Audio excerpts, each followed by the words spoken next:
ایک دن ایک سائل بڑی امیدیں لے کر حضرت نظام الدین رحمۃ اللہ علیہ کے پاس آیا۔ حضرت کے پاس اس وقت سوائے اللہ کے نام کے کچھ نہ تھا۔ سائل کو خالی ہاتھ واپس کرنا انہیں اچھا نہ لگا، چنانچہ اپنے جوتے انہوں نے اس سائل کو دے دیے۔ سائل چل دیا۔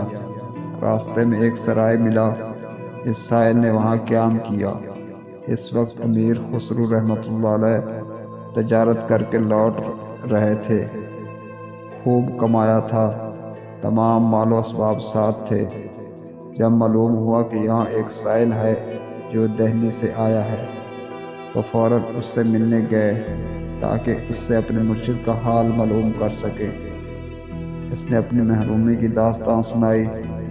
امیر خسرو تڑپ اٹھے، کہنے لگے یہ جوتے مجھے دے دو اور بدلے میں یہ تمام مال و اسباب لے لو۔ سائل حیرت میں پڑ گیا۔ انہوں نے اپنا سب کچھ اسے دے دیا اور حضرت کے جوتوں اپنے سر پر رکھ کر دہلی پہنچے۔ اسی چاہت اور لگاؤ کا یہ صلہ ملا کہ وفات کے بعد اپنے مرشد کے قدموں میں جگہ پائی۔ سچا عاشق وہ ہے جو اپنا سب کچھ لٹا دے، لیکن یہ ہر کسی کے بس کا کام نہیں۔